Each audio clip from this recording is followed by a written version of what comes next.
IPL এর আগেই বিরাট কোহলি নিজের লুক বদলে ফেললেন। জনপ্রিয় হেয়ার স্টাইলিস্ট আলিম হাকিমের কাছে গিয়ে নিজের লুক বদলালেন তিনি। লুক বদলের হাত ধরেই এবার ভাগ্য বদলের দিকে তাকিয়ে রয়েছেন সমর্থকরা। এবারেও তিনি বিয়ার্ড রেখেছেন, তবে চুলের স্টাইলের পরিবর্তন এনেছেন। WPL জেতার পর আরবিসির প্লেয়ারদের সঙ্গে বিরাটদের ভিডিও কল করতে দেখা যায়। এবার তিনি আইপিএল এর প্রস্তুতির মাঝেই নতুন লুকে ধরা দিলেন। জনপ্রিয় হেয়ার স্টাইলিস্ট আলিম হাকিমের কাছে বিরাটকে দেখা গেল নতুন রূপে। সেই ছবি আলিম হাকিম শেয়ার করেন। কিছুদিন আগেই এই আলিম হাকিমের কাছে নিজের লুক বদলে ফেলেন মহেন্দ্র সিং ধোনিও।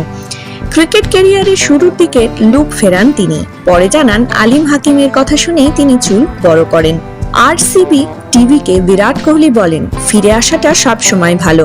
আইপিএল এর শুরু থেকেই ক্রিকেট খেলতে পারবো, ব্যাঙ্গালোরে ফেরার সবসময় দারুণ অনুভূতি দেয়। একই আবেগ, একই অনুভূতিও রয়েছে। 2 মাস ধরে আমি এসবের থেকে দূরে ছিলাম। আমি খুশি কামব্যাক করতে পেরে। ভিডিওটি ভালো লাগলে লাইক করুন, কমেন্ট করুন এবং চ্যানেলটি সাবস্ক্রাইব করুন। ধন্যবাদ।